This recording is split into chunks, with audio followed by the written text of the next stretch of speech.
Hello friends, today's video is all about the fabrics that have entered my sewing room recently, the things I plan to do with them, and a little bit of a catch up on what I've made so far this year. But first of all, hello and welcome to Brave Little Buckaroo. I'm Tamsin and I live in Perth, Western Australia, where I run an online fabric shop and a long arm quilting business. I also like to make my own clothes and knit and stitch and do all sorts of other creative things, which I talk about here on this channel. So today's video is a bit of a fabric haul, some plans and dreams, and a recap on my make so far this year. Now, if you watched my 2026 plans video, you might remember that I had said one of my goals for this year was to have a net negative stash. And I did get a few questions about what exactly that is. So just to clarify, so in your stash, you have a certain amount of fabric, a certain number of meters. And if you buy fabric, that number goes up. And if you use fabric, that number goes down. So a net negative stash means that I'm going to end the year with a smaller number than what I started with. It doesn't matter what that number is. It doesn't matter how much you buy or how much you use, as long as the number of meters that you use is larger than the number of meters that you buy. That's the goal of a net negative stash. And I've got to say, it is not going well so far. But, you know, there's a lot of year left. And despite that, I have actually been really productive this year, which is great. So far, I've made 4 garments, but the fabric I used for those garments was purpose bought for those garments. So I chose what I was going to make. I picked the fabric entered my stash and then left my stash, which is perfect. That's net zero. That's what that is. But unfortunately, I also bought a lot more fabric that I haven't used yet. So then that's net positive. But that's okay. Like I said, the year is young. There's plenty of time. I just need to make some more things. Yeah. Oh, another new exciting thing around here is I got a microphone. So hopefully the sound quality is a little better than usual. And hopefully I don't touch it or rustle it or do any of those annoying things that happen when you're wearing a microphone. So let me know if you can tell the difference and if it's a good difference or a bad difference.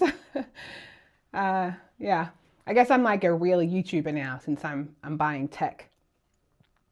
All right, let's get started, shall we? So far this year, I have made a Style Arc Sydney dress out of a 7-berry ripple cloth that was in my shop, but is now pretty much sold out. I've made a Style Arc Hope dress from my friend AB that was made out of a Merchant and Mills seersucker fabric, which was also purchased specifically for that project from the Dahlia Society. Anything I talk about will be linked below if it's still available, obviously, the fabrics, the patterns, the shops, etc. Any videos I mention, also everything is always linked in the description box below, but if I miss something, do feel free to reach out and ask. I'm happy to answer your questions. What else have I made? The next thing I made was the pattern Fantastique Vali dress, which I made for my daughter Chloe for her birthday. That was out of the Solstice wide back fabric that came from my shop. And most recently, just the other day, I made the I Am Blondine top by I Am Patterns. That's a free top, and I made it with the Loomworks woven cottons that came into my shop last week. So yeah, overall pretty good. I've used about 12 meters of fabric so far, but as you can see by this stack here, I have purchased more than that. Although to be fair, some of this was purchased last year, so that's not in the tally. Because I didn't start counting until the 1st of January. Okay, so I think all of the projects I've made so far this year do have videos about them. So I'll link all of those below as well, if you'd like to go and check them out. All right, let's get to the stash, shall we? First of all, and I did buy this one last year, the first 2 I bought last year. I got them from Fabulous Fabrics, which is here in Perth in Balcatta, and I bought them at the same time as I bought the Cottage Row linen, which I made my Christmas dress out of. So I'll pop a picture up here. There was a Style Arc Hope dress that I made for Christmas last year out of fabric that I got in the same shopping trip as these fabrics that I'm about to show you now. So these were last year, and I think there's another one that was last year too. So yeah, just in case you thought I bought all of this like since my last video, no, it's been a few months. this is the first one, and it is a cotton poplin, maybe a lawn, I'm not sure. And I can't find this on their website anymore either. So it might be sold out. But it's one of those sort of very on trend right now tile prints. But I just love the colors so much. This was not anything that I went there to buy. I went there specifically for the linen that I made my Christmas dress out of. But this just jumped out at me when I got there and I had to buy it. And what I think I want to do with it is make myself a pair of pajamas. So my daughter gave me for Christmas this pair of Peter Alexander shorty PJs. They're a little bit wrinkled, I'm afraid. In this house, we don't iron pajamas. But they're very cute. They've got piping, a pocket, buttons, notched collar. They're absolutely lovely. And to be honest, I don't wear them to bed, but I do wear them around the house. Like when I'm doing my work around the house, and because I work from home, I don't often get dressed for outside necessarily, but I do like to wear, house clothes. And one of my goals this year is to elevate those house clothes. So yes, these are technically pajamas, but really they're a pair of shorts and a button-down shirt. So what even makes them pajamas, really? I think they're fine for wearing around the house. I'm happy to open the door to the postman wearing those pajamas. And so something like that is what I want to make out of this.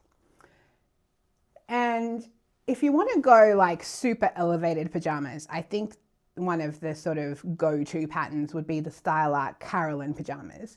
And they are proper fancy, right? They've got a proper collar, piping, pockets. I think the pants have a faux fly. Actually, I have notes. Let me have a look at my notes. Notched collar, piping, curved hem, breast pockets, and the pants have cuffs, pockets, and a faux fly. So that's a lot of work for pajamas, right? But also those are a lot of techniques that I've never tried before and a lot of techniques that I would like to learn. So maybe it's a good opportunity for a low stakes way to practice those techniques and also get a really cool pair of pajamas out of it at the same time. But if it's not perfect, it doesn't really matter because I'm only going to wear them at home anyway. So that is an option. For a slightly less elevated pair of pajamas, the Closet Core Fran pajamas are another option. But in the pattern, those are, I think, only long sleeve and long pants, and I don't have enough fabric to do that. And also this is a really lightweight cotton, so it would make sense for them to be shorty summer PJs. Or the other option is just to do a boxy t-shirt and an elastic waist short. So that would be super quick, super easy. I could make it in one day and be done with it. But I do kind of think that going the fancy pajamas would be a good opportunity to try out some of those techniques and learn a few things. What do you think? Have you made fancy pajamas? Would you bother? Would you do piping and a notched collar and buttonholes and all of that just for something to wear around the house? Or would you save all that tricky stuff for a going out type of outfit? What do you think? Where do you stand on that? Let me know. Right. So the other fabric I bought that same day from Fabulous Fabrics was this embroidered cotton. Now, I have quite a lot of embroidered cotton, but most of it is white. And this I thought was so different. Sorry, there was a loud plane flying over my house then. I've already dealt this morning with screwing up my microphone, the neighbor with his leaf blower all over the neighborhood. And now there's planes. And then there was also motorcycles at some point. So we're struggling with the noise today, but we will carry on. So yes, this embroidered cotton, it's a black base with sort of a creamy beige, circular sort of design and a scalloped hem. And I think it would be beautiful to use that scalloped hem as a feature if possible. And when I saw this fabric, the thing that came to mind is this pattern here. It's the McCall 7759, and it's a little jacket with a tie here and a gathered, it's got sort of a yoke, puffy sleeve, and then a gathered cropped little jacket. And to be honest, I don't even know if I love this jacket, and specifically the pattern image on the front cover it doesn't look like it's like the model in the cover. It's a little bit wonky and like sort of tucked up under her underarm and stuff. And I don't think they've really done a great job of showcasing the garment on the cover of the pattern. But I actually have the digital copy of this pattern, not the paper pattern. And the cover of that, I think, looks a little bit better, just in terms of the photography and the styling itself. But I'm still not really sure if that is something I would wear. It is cute though, and it is what I thought of when I first saw this fabric. But since I've had it, I've also thought of some other things. And basically that is like a puffy sleeve blouse. I think it would also look lovely with that. And one of the options is the blouse I'm wearing today, which is the Fabric Godmother Fleur blouse. And it is one of those tie front blouses that were super popular over the last couple of years. And it's got 3 ties, and behind the ties is a hidden placket, so you don't have to worry about it like gaping and showing off your bra and stuff like that. I made this in a size 18, and I think the only mod I made was to lengthen the peplum by 1 inch. I think if I did it again, I would maybe lengthen the peplum by another inch, or potentially I would lengthen the bodice by 1 inch and bring this waistband or this waistline down 1 inch, and then that would in turn lengthen the peplum by 1 inch as well. So yeah, I think it's a little bit shorter than I would love. I'm just wearing it today with ready-to-wear jeans. But yeah, I think I could do with another inch. But otherwise, I do like this blouse. I made it out of this ditzy cotton poplin that I had in my stash for a million years. And it was really just as a practice. I thought I would use this fabric because I wasn't like in love with it, and it was not, you know, it was not expensive or fancy or anything. I just thought I would use it to try it out, but it turned out pretty good, and I do wear it.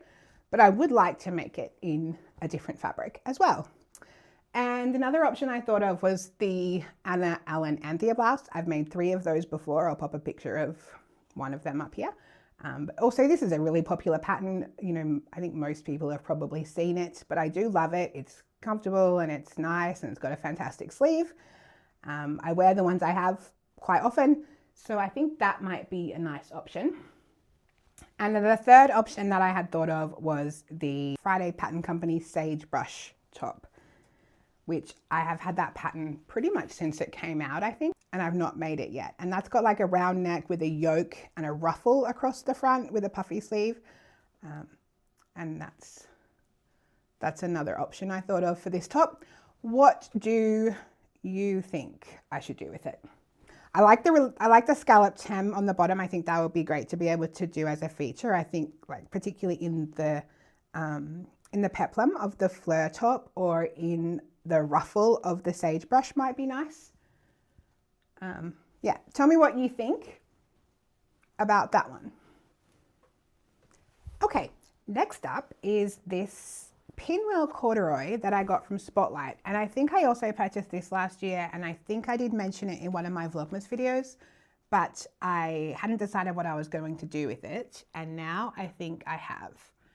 Now, when I bought this, I didn't know what I wanted to do with it. I was thinking maybe overalls or a pinafore of some kind, or maybe pants, like some kind of barrel leg or jean style trouser would be nice with this. The wales of the corduroy are like super small. It's 100% cotton. It's got no stretch. And it's just this really nice navy background with strawberries and flowers on it. And I really love it. So yeah, when I bought it, I did not know what I was going to do with it. But since then, I think I have decided it needs to be a jacket. And my first thought was the Matchy Matchy Sewing Club storybook swing coat, which is really super cute. And I'll pop up a picture, but I think it might be a little bit too cutesy for this fabric. I feel like I want to do something that's a little bit more fitted and sort of blazer-like. So I did a bit of research and I have a few options. Now, the first one I came across was the Sew Liberated Sylvan jacket. I have notes in my hand and pictures behind you, so I'll be looking all over the place, but I want to make sure I get you the information. And so the Sylvan jacket is really cute. It comes in a shorter version or a longer version, and it has a bunch of mix and match pockets that you can add. It's got a shawl collar, buttons down the front, and lots of different pockets. Now, if I chose this one, I would do the shorter version. But to be honest, this was sort of a jumping off point for more research. And what I found after this was two different Coralie Bijoton patterns, the Natalie and the Nadege. I think that's how you might pronounce it. And they are both sort of more fitted blazers. And I've been looking at the line drawings, and I think really the only difference between them that I can see is the collar. The Natalie has like a notched collar, and the Nadege has more of a shawl style collar. So if I was going to go that way, then Nadege is the one that I would probably do. And they both have a two-piece sleeve. I think they both could have like piping added if you wanted to do that. You could do, I think, options in the sleeves, like a biker sleeve or a slim sleeve. There's a few different options. But the thing that is holding me back from these patterns is that they both say that the sewing level is expert. And I think, because I've really never made like a tailored jacket like this. Like I said before with the pajamas, I've never really done even like a proper collar, I don't think. So to jump on to, I think Coralie Bijoton is a French pattern designer. So to jump on to a pattern that a French pattern designer calls expert level is probably a bit beyond me. So I kept looking, and what I came across next is what I think I'm going to have to go with. And this is the Pauline Alice Dolt blazer. And it's so beautiful. Yeah, I think this is definitely the one that I want to make. So it's double breasted. It's got like welt pockets and pocket flaps and like a big collar. Let me see what I've written down about it.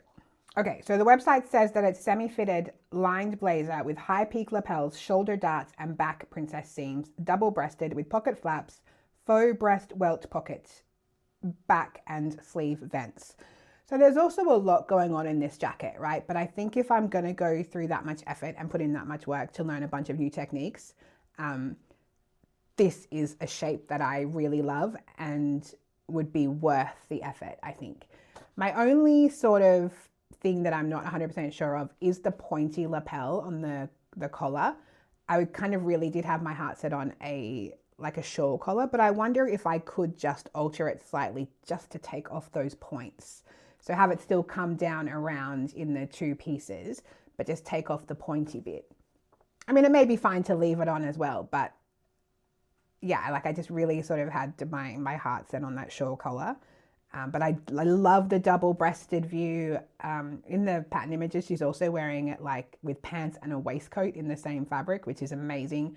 I would probably not do that with strawberries, but you know, if I made this jacket in this fabric and really loved it, then it would be really cool to make like a whole double-breasted suit and waistcoat out of this pattern. That would be amazing.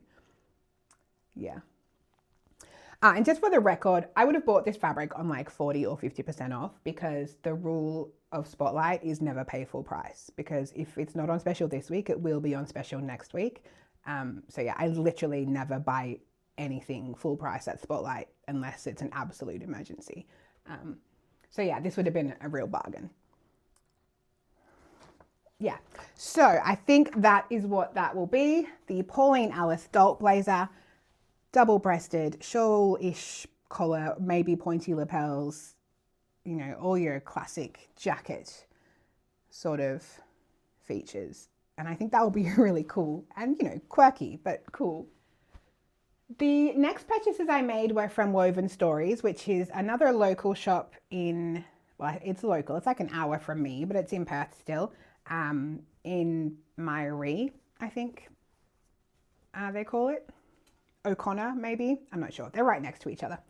And so this is just like an Indian, I think it's a block print, just a lightweight cotton, probably a voile in, it's either black or very dark navy with a creamy white dot and dash pattern all over it. This was a remnant, but there's quite a lot of fabric. I think like 2.5 meters or maybe a bit more than that. And what I got this for originally was just to make some kind of boxy top. I feel like just like a boxy woven t-shirt would be great. And this is where I need some help from you. So my normal go-to my normal go-to woven t-shirt pattern is the Sew to Grow Bondi top. I've made about 7 of them. And I think the reason that I've made so many is not necessarily because it's my favorite top or the best shape or anything really. It's pretty much the first sewing pattern I tried when I got back into sewing garments a few years ago. And I've made quite a few alterations to it. Like I raised the back neck, I raised the back because it's got a curved hem and the back curves lower than the front. But for me, that was a little bit long. So I make the back curve a little bit shorter. I raise the back neck because that's a bit low. I size down because it comes up really big. I think those are mostly the alterations I've made over the years. And it now is a top that I just make all the time. It's really quick. It doesn't take much fabric and it's easy. But I want to try something different. I don't necessarily want 27 of the exact same shape top in my wardrobe. Another one that I have gone to recently more is the Closet Core CLO top, and that's a cropped boxy top that I've made to wear specifically with like high-waisted trousers like the chanterelle pants. Well, mostly the chanterelle pants, to be honest. I made a really cute co-ord set with the CLO top and the chanterelle pants that I've talked about it a million times. You're probably sick of it, but I will pop a picture up. So if I needed a cropped boxy top, that's a good one. But I have a lot of patterns and there's a lot of patterns in the world. So I want to try more than just the same one over and over again. So most recently I made the I Am Blondine top, which is a free pattern from I Am Patterns. It's one that I already had downloaded at some point. It was in my stash and I wanted to make a top out of the new Loomworks cotton by Kona that's in my shop. So I made that last week and it turned out fine.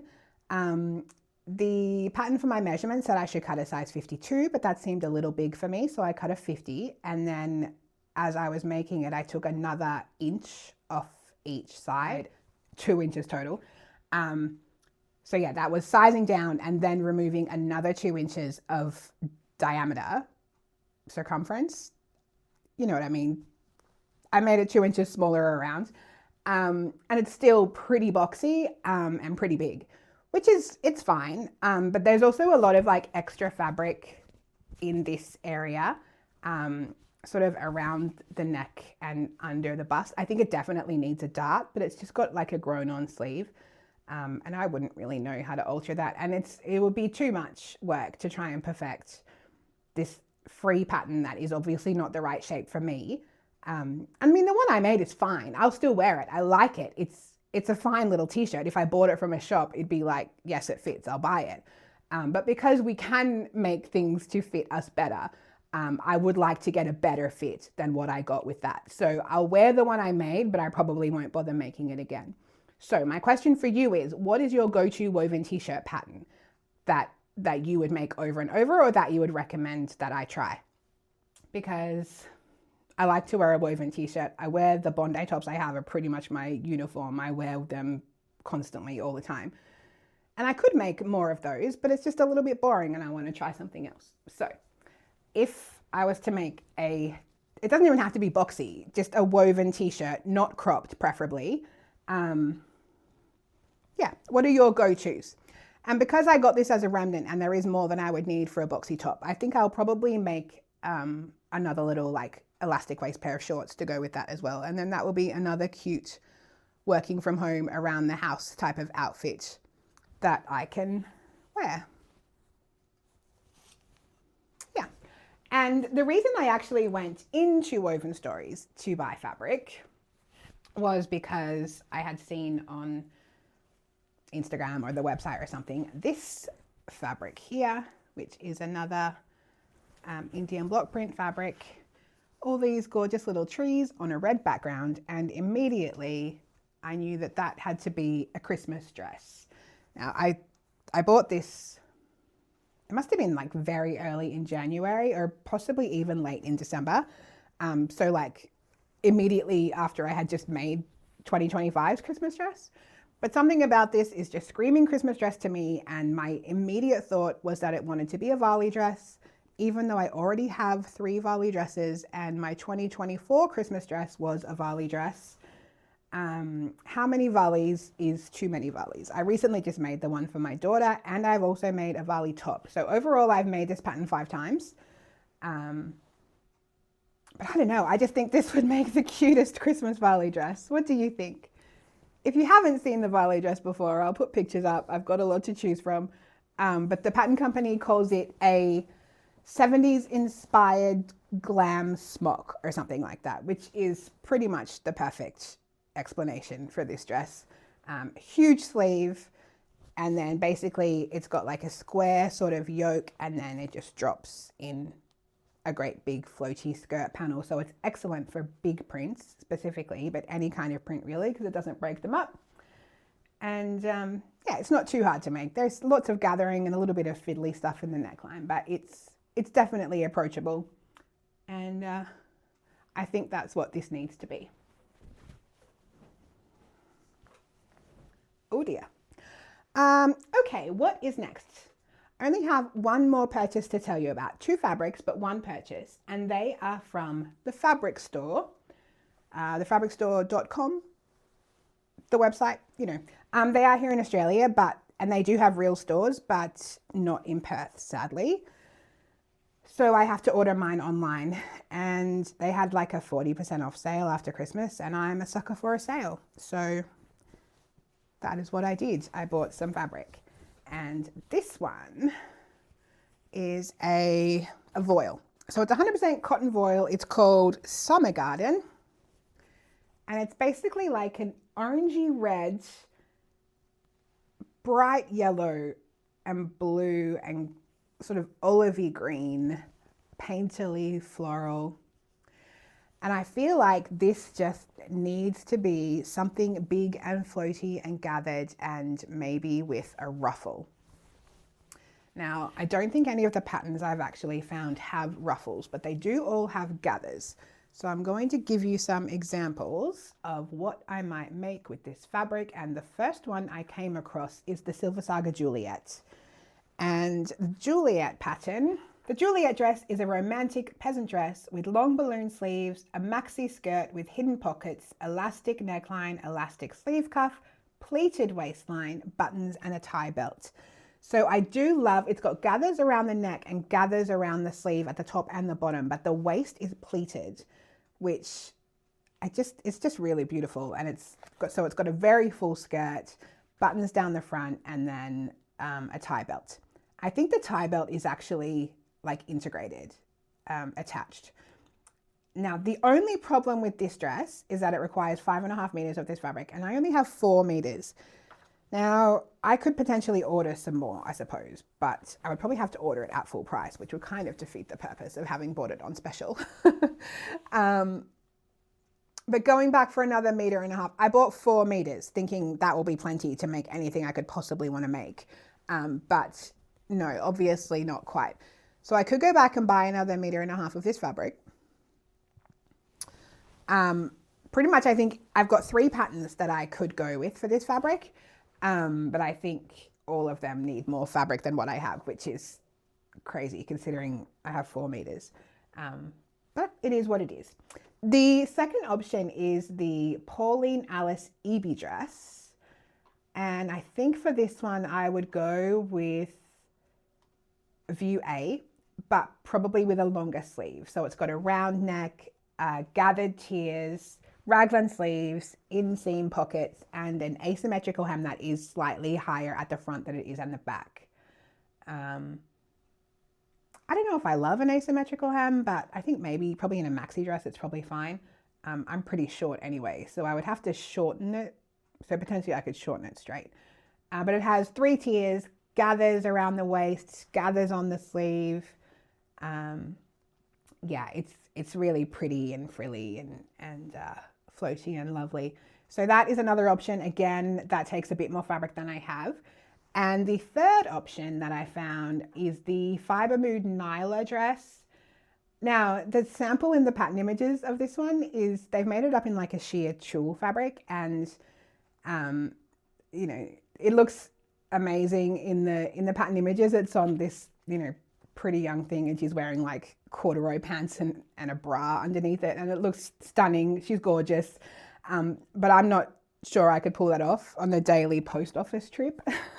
So I would probably have to either line this fabric. I mean, it's not as sheer as a tulle, but it is a little bit sheer. I think if I was in the sunlight, you'd be able to see through it. So I was thinking maybe like a plain white slip dress underneath would work. But otherwise this has, again, it's got like a drop shoulder and then a sleeve, kind of a balloony sleeve under that, and just big gathered tiers again. So I think any one of those would work for this fabric. It's really lightweight. So I think, you know, even if it took a lot of fabric and had a lot of gathers, it would still be really light and floaty. It's not heavy at all. But for all of those options, I'm pretty sure I would have to buy some more. But let me know if you have another suggestion for what I might do with this fabric. I have 4 meters, it's about 130 centimeters wide, but I could buy more. Or do you think I should maybe just go with one of the ones I've already just told you about? I think maybe the first one, maybe the Silver Saga pattern would be really beautiful. I've never tried one of their patterns, but I think I would like to. Okay, and the final piece of fabric I have to show you is maybe a little bit different, a little bit out there, but I do have very specific plans for this one, and I bought it with a plan, so that's good. And that is this. It's called Rosebud Jacquard, and it's got like a black background with like a deep olivey green leafy design with red, pink and white, creamy white jacquard roses all over it. And it's so beautiful. It's quite heavyweight, and the thing about it that is unusual for me is that it's 100% polyester. And as a rule, I don't sew with polyester, almost like, well, never. I don't ever buy polyester. I prefer natural fibers, mostly because, you know, it's kind of hot to wear and it's a bit plasticky and it doesn't breathe and all these things. But as far as polyesters go, this does feel like a really beautiful quality. And because I wanted to make this for a very specific pattern, with like a specific, well, not a specific occasion. It would be an occasion outfit, even though I don't specifically have an occasion to wear it to right now. It would be for an occasion. So it's not like an everyday wear kind of thing. And I think the fact that it's polyester for an occasion wear, I think is okay. Yeah, so let's get to what I'm going to make. What I want to make with this is the new-ish Stylark Sophia bubble skirt. So they put this pattern out last year, and it is everything my child of the 80s heart dreams of. Obviously, when I was a child in the 80s, I would wear the mini version, but now I would wear the long version of the Sophia bubble skirt. And it's got like it'll be lined underneath. So I would line it with a plain cotton, and then this would be on the outside, and then that like tucks up and you sew that together, and that's what creates the bubble. And then it also has like a huge big tie belt that they've styled it with in the pattern images, which I think I probably would also do. And then in the pattern images, they've paired it with the new Dallas top, which I think they released at the same time or close to it. And the Dallas top has this amazing, beautiful sleeve. And it's like a button-down blouse, or it can be a dress as well. And I really do like the look of it, but obviously that's going to be this fabric will be way too heavy for that. So the inspiration for the outfit is this pattern here. And this is not the pattern that I'm going to make, obviously, but this is kind of what I was thinking of when I saw that fabric. So it's this sort of statement skirt with a little cropped top. And I want to make both out of that Rosebud Jacquard. So the skirt will be the Sophia, and what I need to come up with is a top to go with it. Now this one I think is a little too slim and close fitting for me. I don't love this very high V neckline. That's not, I think that would be a bit too close for me. I don't think I would like that. And this one does have a zip in the back, which I'm also not convinced I would love. I think I would consider a button back, And I would like it to be cropped. I want the top to sort of like just meet, or the bottom of the top to meet the top of the skirt. I think that would be good. But I do like how this one sort of is shaped a little bit. It does come in at the waist a bit. It's not such a boxy silhouette over the top of the skirt. So that is the type of thing I'm thinking of. So if you have any ideas for a cropped, sort of fitted, slim-ish, probably grown on cap sleeves. I like that. Maybe buttons down the back that you think would work well in an outfit. I mean, like if you had to go to like a wedding or, you know, like some kind of fancy party, not that I go to a lot of them, but you know, someday someone might get married or something. I just think it would be so beautiful. And because this is quite weighty, it would hold the structure of that bubble so beautifully. Yeah. So I think that will be amazing. That's all the fabric I have to show you. And I guess that's about all I've got to tell you about. As I said before, I am aiming for a net zero stash. And so far this year, I think I have used about 12 meters. But like I said, all of those 12 meters came into my stash and then immediately flowed out, which is fantastic. But all of the fabric here has added to the stash, right? So I think, I'm embarrassed to say, I don't know if I should tell you, I think overall I'm up by about 18 meters. So that is not ideal. But as I said, the year is young. I have lots of time to make lots of things, and I can do it. I just have to stop buying things. That's the trick. Making things is good, but not buying things, that's the hard part. All right, guys, let me know how you're going with your make so far this year. Are you adding to your stash, using your stash? What are your plans for that? Do you keep track? Are you keeping track like I am, or are you just doing whatever sort of, whatever happens? Let me know. I love to have a chat about these things with you in the comments. And yeah, I will probably be back again on Wednesday for another What's New Wednesday video. If you saw the one I posted last week, I talked about the new Kona Loom Works and a few other bits and pieces. And I did say that it wouldn't be a weekly thing, and it probably won't, but I will have some new things this week to show you about. And I also have some photos that someone has shared with me that she's made garments out of the fabric that she's bought from my shop. So if you have made anything, garments or quilts, if you've made anything out of fabric that you've bought for me, and you would like to send me photos, I would love that. And then I will show everybody else what you've made, if you want me to, on a What's New Wednesday video or something. That could be kind of fun. All right, as always, you can reach me on my website. Just hit the contact me button. And if you don't hear back from me within 24 hours or so, check your spam folder. You can also message me on Instagram, but that's not as reliable as email.